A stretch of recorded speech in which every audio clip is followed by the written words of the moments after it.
Bonjour, est-ce que tu as tendance à t'inquiéter, à te faire trop de soucis à propos de différentes choses liées à la vie de tous les jours? Donc, ta situation financière, ton travail, tes relations avec les autres, la vie de famille, l'environnement, l'avenir.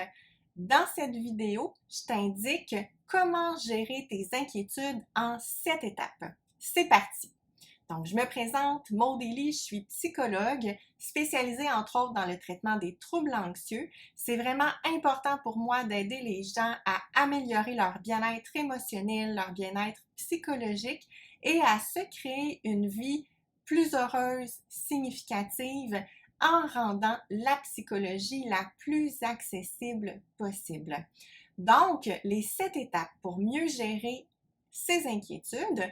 Premièrement, super important de commencer par la prise de conscience de tes inquiétudes. Donc, prends le temps d'observer tes scénarios catastrophes, d'observer les fameuses questions si jamais. Donc, souvent les inquiétudes vont débuter avec le si jamais. Si jamais je tombais gravement malade, si jamais il arrivait quelque chose de grave à mon conjoint ou à ma conjointe, si jamais je perdais mon emploi. Donc, c'est vraiment important d'identifier l'inquiétude et si c'est possible, d'identifier le déclencheur de l'inquiétude. Deuxième étape, une fois que tu as repéré une inquiétude, je sais que c'est loin d'être facile, mais essaie de l'accueillir le plus possible. Donc, les soucis, les inquiétudes font partie de la vie et c'est malheureusement pas possible de les faire disparaître complètement. Donc, c'est préférable de faire de la place autant que possible à nos soucis et à nos inquiétudes au lieu de les chasser de notre esprit.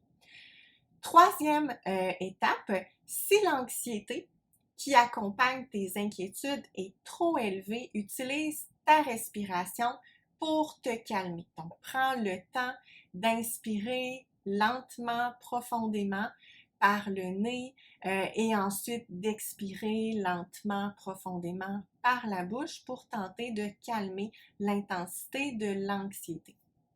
C'est pas possible de la faire disparaître complètement, mais on peut essayer quand même de diminuer l'intensité de cette anxiété-là.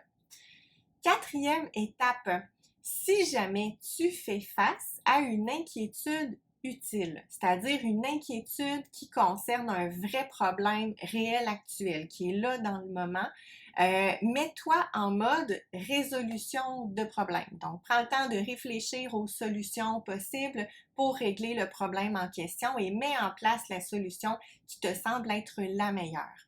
Exemple concret, tu prends ta voiture et elle en vient à faire un bruit super inquiétant. On prend le téléphone, on appelle au garage, ça peut être de demander à un proche qui s'y connaît bien en mécanique. Donc, on veut régler le problème le plus vite possible, sinon, on risque de traîner le boulet des inquiétudes. Cinquième étape, prends un pas de recul face à toutes les inquiétudes inutiles. Donc, toutes les inquiétudes qui concernent un problème hypothétique, donc un problème éventuel qui pourrait ne jamais survenir ou encore qui pourrait survenir de façon très différente de ce que tu avais appréhendé. Donc, dans ce cas-ci, on veut vraiment créer cette distance et peut-être d'avoir le discours du type « c'est juste une inquiétude », pas un fait. Donc, exemple concret, si jamais il arrivait quelque chose à mon conjoint, à mon enfant, OK, c'est juste une inquiétude, pas un fait, pas la réalité. Sixième étape, recentre ton attention sur le moment présent, sur l'activité que tu étais en train de faire au moment où l'inquiétude est apparue.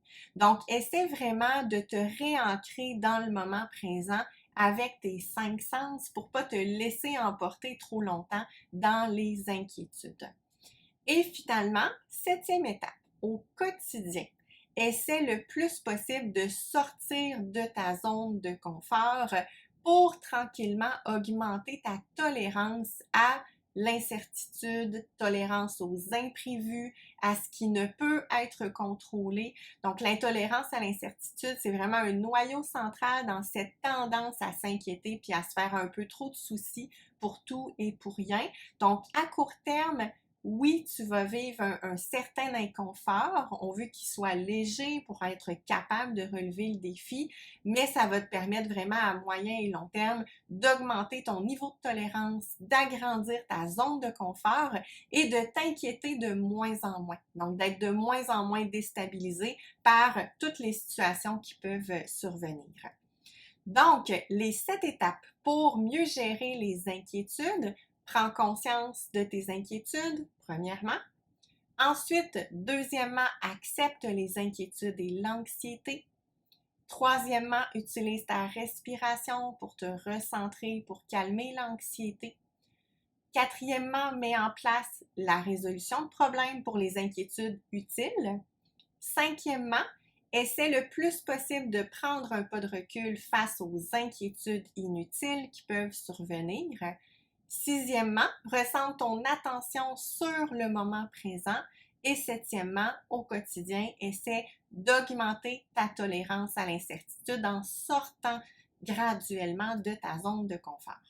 Si cette vidéo t'a été utile, clique j'aime pour me l'indiquer, partage à toutes les personnes que ça pourrait aider. Abonne-toi à ma chaîne pour d'autres vidéos. Je te dis à bientôt!